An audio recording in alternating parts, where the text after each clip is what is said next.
It looks like you're descending, sir. I need to make sure you are climbing, not descending. Focus climbing. বিশ্বে এমন কিছু জায়গা আছে যেগুলো আমাদের যুক্তির বাইরে। স্থানগুলোকে ঘিরে আছে এক রহস্য, এক ভয়। একটি অঞ্চল যেখানে হারিয়ে যায় জাহাজ ও বিমান, একটি সমুদ্র যেখানে কম্পাসও কাজ করে না, যেখানে প্রকৃতির নিয়ম বদলে যায়, একটি এলাকা যা শত শত বছর ধরে ভয় ও আতঙ্কের প্রতীক। এই জায়গাকে বলা হয় ড্রাগন ট্রায়াঙ্গেল বা ডেভিল সি। এটি জাপানের কাইশু দ্বীপের দক্ষিণ পূর্বে প্রায় 100 কিলোমিটার দূরে অবস্থিত। এটি জাপান সাগরের অংশ এবং কুরিল দ্বীপপুঞ্জের কাছাকাছি এলাকা। কিন্তু এটি কি শুধুই কল্পনা, নাকি সত্যি এখানে কিছু অদ্ভুত ঘটনা ঘটে? আজ আমরা সেই রহস্য বের করব। আমরা অনুসন্ধান করব ইতিহাসের গভীরে, খুঁজে দেখব নিখোঁজ হওয়া জাহাজ ও বিমানের অজানা কাহিনী, এবং ব্যাখ্যা করব বৈজ্ঞানিক দৃষ্টিকোণ থেকে। চীনের পুরনো নথি ও লোককাহিনীতে উল্লেখ আছে এই অঞ্চলের নিচে বিশাল ড্রাগন ঘুমিয়ে আছে।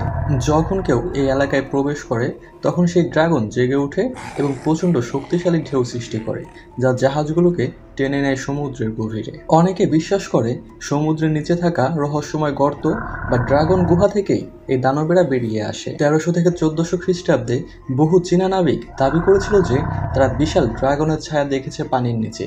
কেউ কেউ বলেছে রাতের বেলায় সমুদ্রের গভীরে আগুনের মতো আলোকচ্ছটা দেখা যেত, যা ছিল ড্রাগনের নিঃশ্বাস। বিশ্বাস করা হতো যদি কোনো জাহাজ ভুলক্রমে সেই ড্রাগনের এলাকায় ঢুকে পড়ে তাহলে তা আর কখনো ফিরে আসতো না। মঙ্গল সাম্রাজ্যের রাজা খুবলাই খান 1274 সালে প্রথমবারের মতো জাপান আক্রমণের জন্য বিশাল এক নৌবহর তৈরি করেন। এই বহরে ছিল প্রায় 900 জাহাজ এবং 40,000 সৈন্য, যাদের মধ্যে মঙ্গল, কোরিয়ান এবং চীনা যোদ্ধারা ছিল। জাহাজগুলো দক্ষিণ কোরিয়ার বুসান বন্দর থেকে যাত্রা শুরু করে এবং জাপানের কিউশু দ্বীপের দিকে এগিয়ে যায়। আর তখনই অপ্রত্যাশিতভাবে এক ভয়ঙ্কর ঘূর্ণিঝড় সমুদ্রের বুকে আঘাত হানে। এই ঝড় এতটাই শক্তিশালী ছিল যে মঙ্গলদের প্রায় 200 থেকে 300টি জাহাজ ধ্বংস হয়ে যায়। জাহাজের মধ্যে থাকা 40,000 সৈন্য মারা যায়। প্রথমবারের ব্যর্থতার পর খুবলাই খান হাল ছাড়লেন না।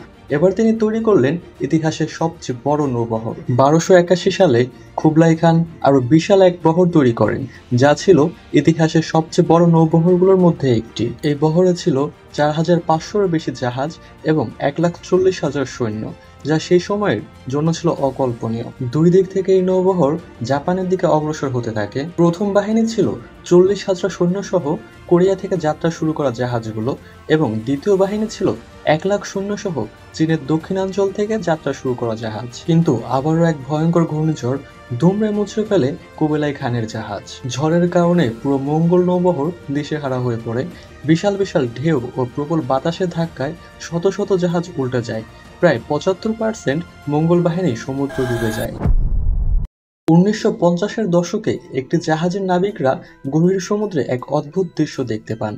তারা দাবি করেন রাতের অন্ধকারে সমুদ্রের উপর দিয়ে এক নারী হেঁটে যাচ্ছিলেন, যার মুখ আংশিকভাবে ঢাকা ছিল।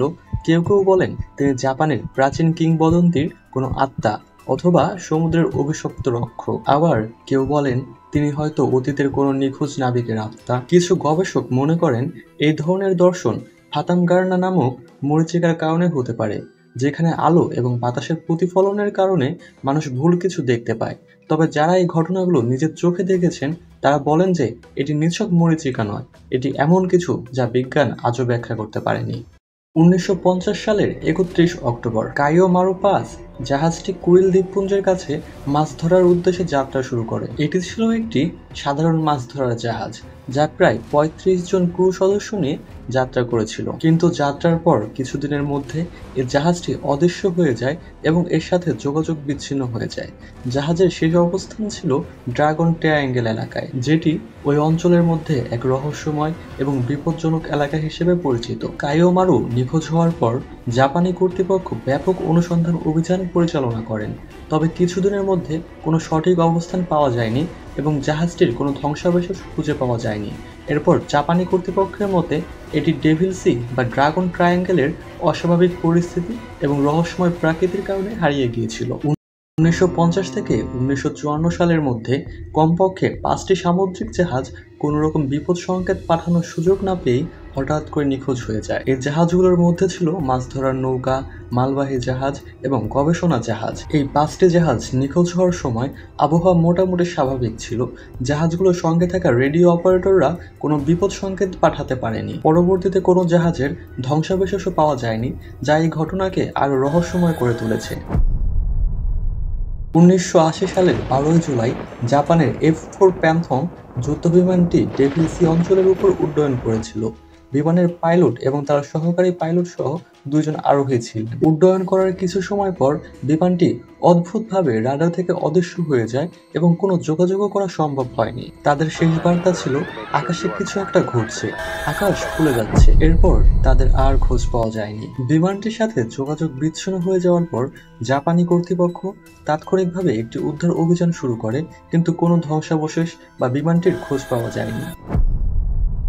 কিন্তু এতগুলো রহস্যের পেছনে বিজ্ঞান কি বলে? অনেকে মনে করে এই এলাকায় ভূমিকম্প আর আগ্নেয়গিরির কারণে জলোচ্ছ্বাস হয়, যার ফলে জাহাজ ও বিমান ডুবে যায়। আরেকটি তত্ত্ব বলে এখানে রয়েছে মিথেন গ্যাস, যা পানির নিচ থেকে উঠে এসে বিশাল বিস্ফোরণ ঘটায়, ফলে জাহাজগুলো নিমিষেই ডুবে যায়। আবার কেউ কেউ মনে করে এটি চৌম্বকীয় বিকৃতি, যার ফলে দিক হারিয়ে ফেলে কম্পাস ও নেভিগেশন সিস্টেম। কিন্তু সবচেয়ে অদ্ভুত তত্ত্ব হলো কিছু মানুষ মনে করে এখানে ভিনগ্রহের প্রাণী বা এলিয়েনের অস্তিত্ব আছে। তারা বলে এখানে একটা পোর্টাল আছে যেখানে জাহাজ ও বিমান অন্য মাত্রায় হারিয়ে যায়। তাহলে সত্যিটা কি? ডেভিল সি কি সত্যিই ভয়ঙ্কর, নাকি এটি শুধুই প্রাকৃতিক খেলা? আজও বিজ্ঞানীরা এই রহস্যের সমাধান খুঁজে পাননি। মানুষ হারিয়ে যায়, জাহাজ ডুবে যায়, কিন্তু উত্তর এখনো অজানা। একদিন কি আমরা জানতে পারবো, নাকি এই রহস্য চিরকাল রহস্যই থেকে যাবে?